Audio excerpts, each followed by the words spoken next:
Hello, my name is Bishop Sarah Mullally. I'm deeply honoured to have been called to serve as the 106th Archbishop of Canterbury. I take up this calling with trust not in myself alone, but in God who guides us all. May we be bold in hope, generous in spirit, and steadfast in love as we serve Christ and one another. Hello everyone, welcome back to yet another story. It is Florence here and this is Story Media, where we explore the truth behind the headlines. So the Anglican Communion has always had Canterbury as its center. For centuries, the Archbishop of Canterbury in England has been seen as the symbolic head of Anglicans worldwide. It started way back in the 16th century when the Church of England broke away from Roman under King Henry VIII. Since then, whosoever sits in Canterbury carries a sort of moral authority, not like a pope, but still highly respected across the global Anglican family.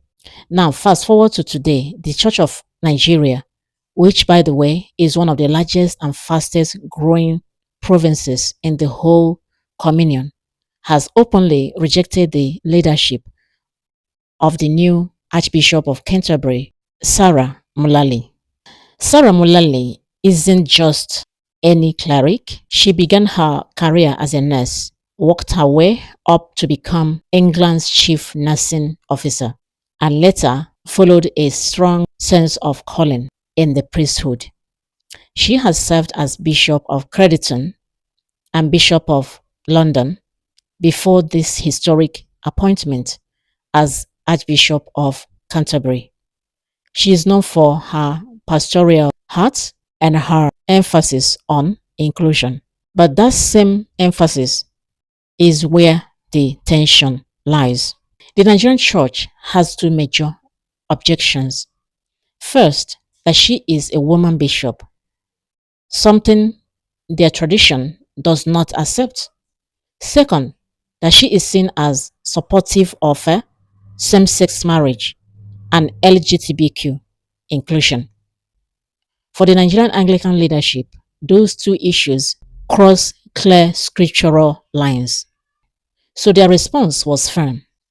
We don't recognize her authority. We are now spiritually independent of Canterbury. This is not just about one person, it's about the direction of the whole communion. Think of it like a family where the eldest child used to, lead the way. But now the younger siblings are saying, you've lost touch with who we are. Nigerian stance is being echoed by other African churches and backed by GAFCON, a global network of conservative Anglicans who believe Canterbury has abandoned the faith by bending to modern cultural trends. At the same time, more progressive parts of the communion in places like England, Wales, and the US argue that leadership should reflect today's society and that inclusion is part of gospel message.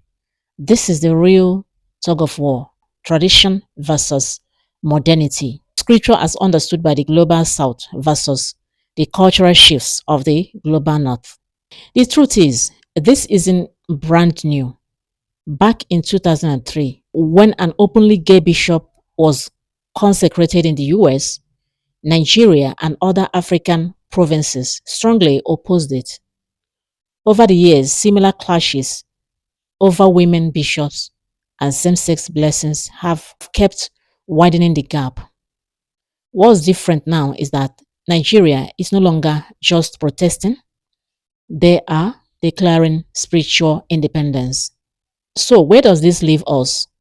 The Anglican Communion is still one global family, but it's looking more like a house divided.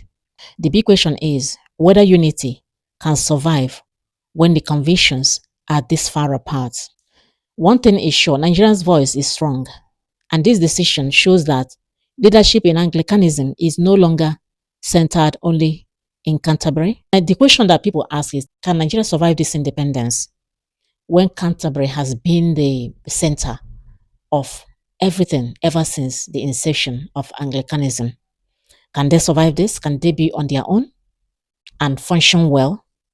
Now, one thing you have to know is that Nigerian Anglican Church is not small. In fact, is one of the largest Anglican provinces in the whole world, with over 18 million active members, far more than the Church of England itself.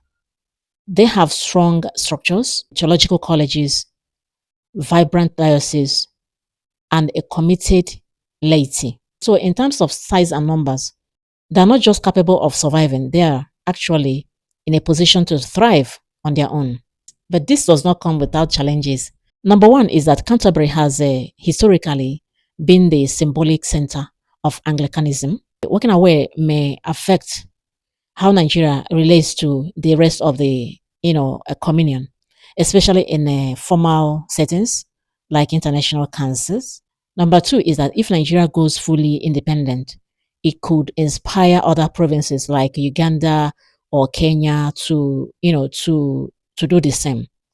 That could create a new African-centered Anglicanism, but it may also deepen global, fragmentation. Number three is that the West has often provided financial and educational support to African dioceses.